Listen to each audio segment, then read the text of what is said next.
everybody, welcome to the show. My name is Amanda Ostrander. I am a teacher-turned-homeschool mom, and this is Raising A to Z, a place where we talk about all things homeschooling. And today we're going to talk about how to build a good homeschooling schedule.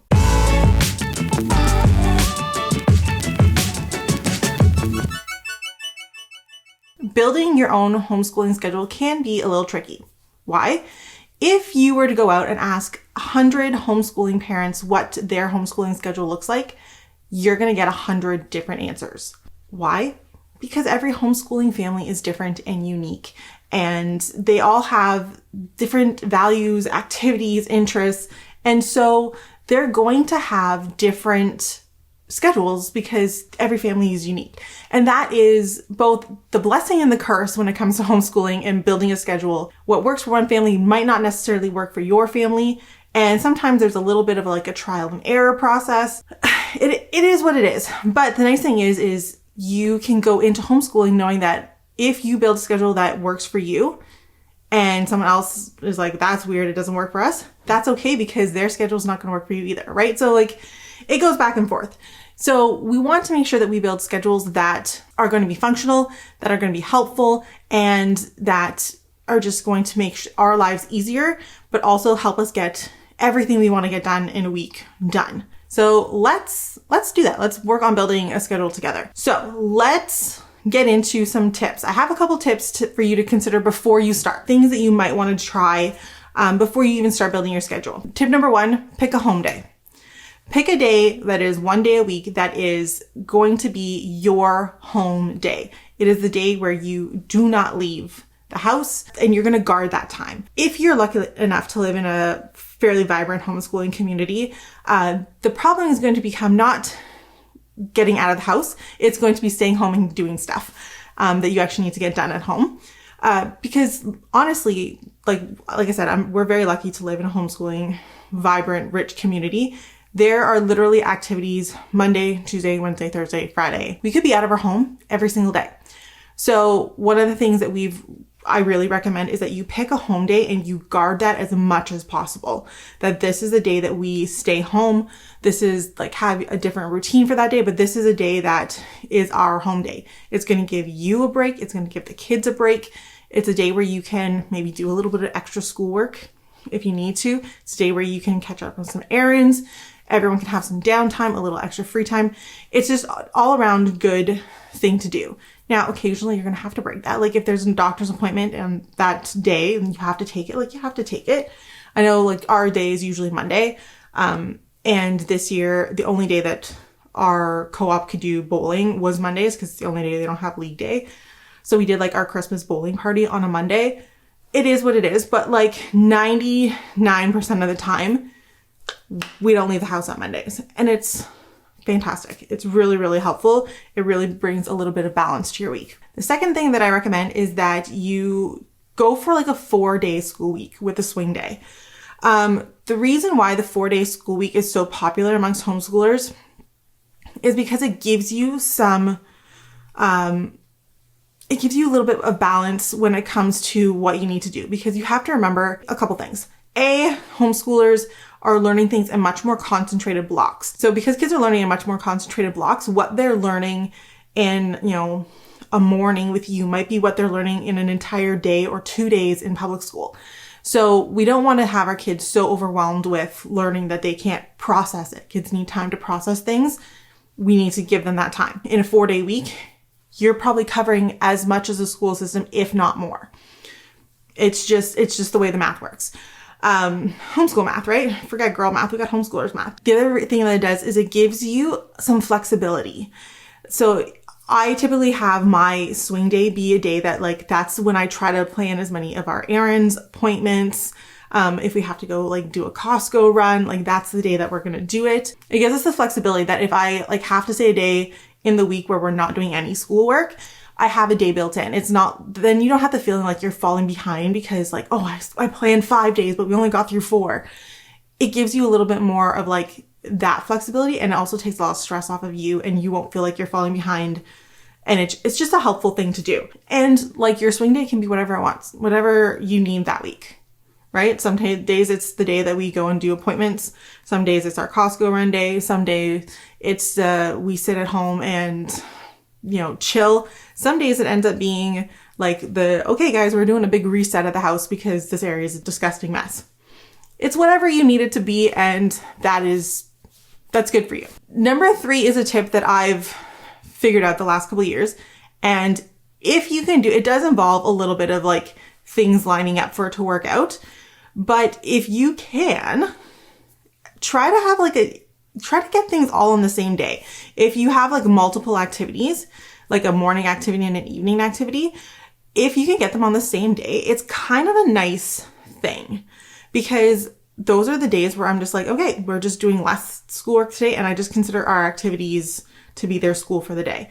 And it's kind of nice because then you don't have to plan for the day. You don't have to, there's less planning for you. There's less trying to like figure out what you're doing. If you're leaving the house, if I'm getting dressed up and doing my hair and my makeup and I'm leaving the house, well then I might as well I'd rather do it once and be all done and then not have to do it 4 times in a week. You know what I'm saying? So I found that if you can make that work, it's kind of like, it's just like a bonus.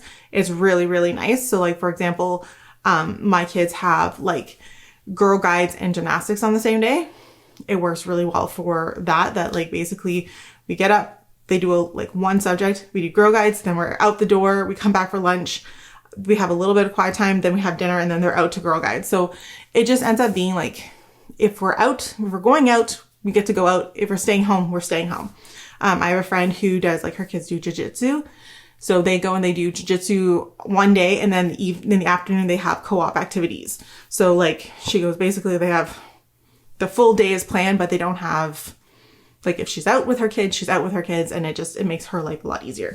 So if you can swing that, if you can figure out how to get it in your schedule, try it. I really like it. It's really helpful for us. And I know a lot of people who also like it. Tip number 4, rhythm over routine. So when I'm talking about schedules, you're going to see when we do the schedule in a little bit, I do not do blocks, time blocks.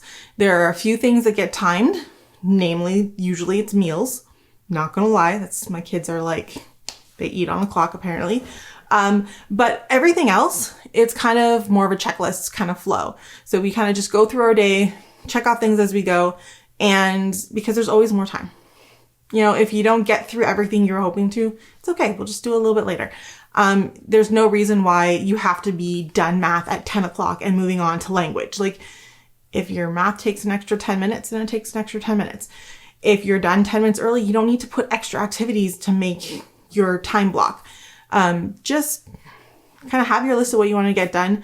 Rhythm over routine is a really important thing, especially when we're talking about homeschooling, because we're not creating school at home, we're homeschooling. And it's a much more natural thing. Very few people are on the clock all day long to the point where it's super, super strict. Yes, you might have a few things that you have to be somewhere for. In the workplace, you might have to go for a meeting at 1 o'clock. But the rest of the day, you have, a little bit more flexibility. If it takes you an extra 10 minutes to get through your emails, then it takes you 10 minutes to get through your emails. If it takes you extra 5 minutes to write your report or your proposal, no one's sitting here going you are 30 seconds late on this activity. It's a much more natural thing. Yes, things need to be in on time and stuff like that. But for the most part, as you're scheduling your time, you have a little bit of flexibility there. So rhythm over routine is better for everyone's mental health. It's less stressful and it's more realistic in the real world approach. The last thing that I recommend when we're doing homeschooling is to build, especially if you're homeschooling little kids, is to build some traditions into your week. And the reason why I recommend it is because it takes some of the thinking off of your plate because it's already been decided. You know what I mean? So for example, one of the traditions that we have is we have a pizza night, which means on Saturdays we have pizza. I don't need to think about what the meal is going to be for Saturday. I just automatically know it's going to be pizza. That's it. No questions asked. There's other things that we do, Friday nights is typically movie night here. I don't need to figure out what we're doing after dinner on Friday. We're going to sit down and watch a movie. Other traditions that we have in our family or that we have done, we've done Waffle Wednesdays, which is I made waffles on Wednesdays. I know that sounds crazy, but it was fantastic. The kids loved it. It gave them a marker in the week as to where we were, especially when they were really little. We do tea time, which can become like a little family tradition for us. That is like a great thing that it's very educational and a lot of literacy happening there, but it also has like become like our weekly check-in, our weekly like family meeting.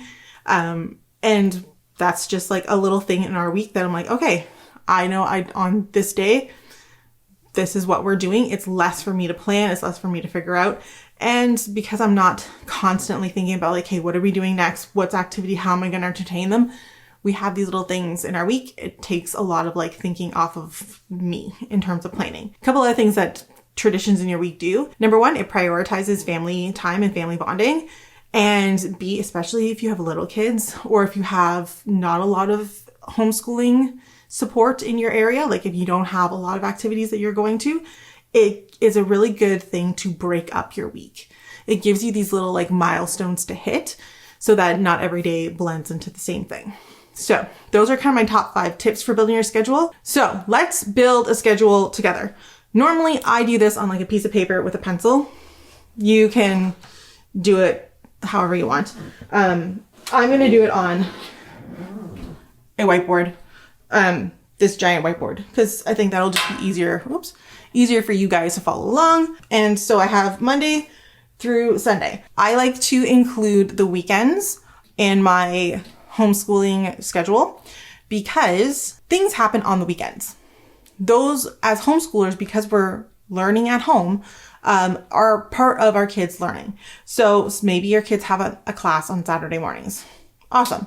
But there's also other things that happen. Sometimes there's socialization that happens. Maybe there's a birthday party or a sleepover, or, maybe you're heading off to church or your place of worship. Those things typically happen on the weekend for a lot of people. The other reason why I like to include the weekend is because often parents are overwhelmed with like chores and getting like errands and getting things done. Those are part of learning and life. We can include those in the weekend. Now, and to some parents, like maybe you work on Mondays and Tuesdays and you're going to include the weekend as your schedule. Whatever it is, I always think it's good to look at your entire week. So I have mine laid out like this, Monday through Friday, because we do kind of a little bit follow a school schedule in that sense that like we try to do our work Monday through Friday. The weekends are off because my husband is a teacher and he works. That's what we do. How are we going to schedule our day? So I'm going to use some colorful dry erase markers and this giant board, and we're going to do it together. So the first thing that we need to put in here is any activities that are outside of your timing control. So this is going to be any classes, any events, any appointments that happen every single week that you don't get to pick what time it happens at. So for example, I don't get to pick when gymnastics and Girl Guides go at. That's not something I can pick, right? So for us, one of the main things that we always include is meals. So I'm also going to just like put like a lunch line, and there's going to be a line for dinner because we have to eat. And trust me, your kids will not let you forget that you need to feed them lunch and dinner. Okay, so we're going to put in the activities that are outside of our control because that's when they happen. Got it? Got it. And then I also have lunch and dinner because those are kind of like pinpoints in our day. Yes, they can be off a little bit, but for the most part, my kids are pretty insistent. They happen roughly at the same time every day. So we sometimes have co-op on Friday, but we always have co-op on Tuesday. Boom. Those are our activities. Okay? Done. Then we're going to go through and we're going to block off some school time. I'm going to use green. Okay? So if you can see, I have a little bit of space. I'm going to do some school stuff. I'm just going to put school. So that's our schedule. The reason we don't do school on Fridays is because Friday is my swing day, because that typically has been a really good day for us to do Zoe's speech therapy, to get into the chiropractor, different things. So I found that Fridays tend to be a really good day for us. So that's what we're doing. On this day, we do we do less school, but we do school anyway. So, and then the other thing that we're going to add, chores. I consider chores and school go together. And then we usually do a bigger chore day on like Saturday mornings. Boom. Okay, so we've done school, we've done chores, we have some activities. Now we're gonna go and add in different traditions that we wanna do. Let's use orange. Orange. Okay, so different traditions that we do. So Mondays is our home day. I'll just put a big H here so we can see that it's our home day. So in the afternoon we do tea time, which means we also have baking. Friday is movie night, and then Saturday is pizza. Oh, I forgot church. My bad. Sundays is church. We'll add that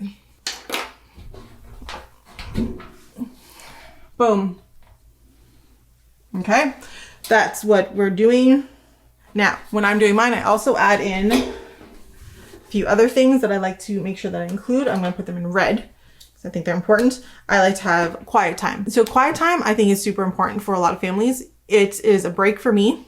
It is a time when I get to do my work, all my raising A to Z work, and B, it's a time for my kids to have some free time. And in that free time, they do a lot of creating and processing and all kinds of stuff. So I like to try to have quiet time. Oh, this is not as red as I thought it was going to be. Okay, I'm just going to put QT in here. Boom. It's becoming a much more complete schedule, as you can see. So we have school, we have chores, we have different routines and activities, and it is just becoming like a much more full block. And then the last thing you're going to want to include, you want to assign a day for anything that you need to get done. So for example, I'm going to do this in green because I'm going to add it to the chores. So for example, like on Saturday, one of our chores is always laundry. We wash all the laundry. Yeah, on Saturday, my husband washes everything and then I fold everything. That is just the way we do it. It works for us. Then the other thing is like Monday nights, we do a house tidy because we have someone who comes and helps clean my house on Tuesdays. So not every Tuesday, but we did hire some help because we needed it. On Monday nights, we like to do like a house tidy because she comes and washes my floors and cleans my bathrooms. And she comes twice a month and she's amazing. So on Tuesdays, we have to make sure all the floors are picked up because that's not one of the jobs she does. She does just sweep and mop. So we have to make sure the house is clean on Tuesdays. We make sure the laundry gets done.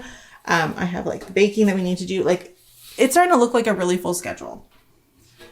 But we still have room. Like we still have things that we can like have kind of like downtime. We have some like breaks.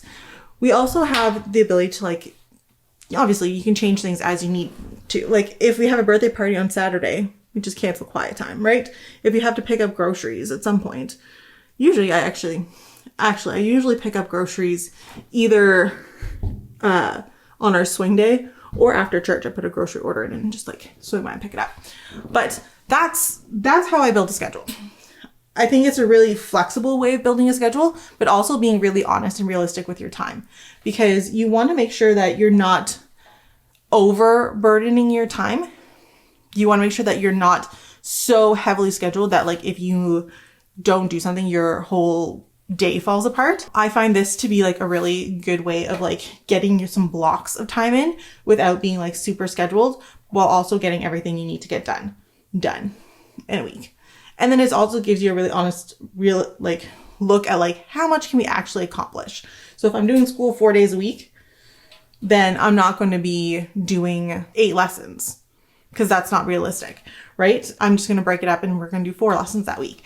And so I think it's a really honest way of getting to building a really good schedule. And I think it's a really realistic way. And it's a way to building a schedule that's going to work for your individual family situation, but also build a schedule that's really good for your physical and mental health.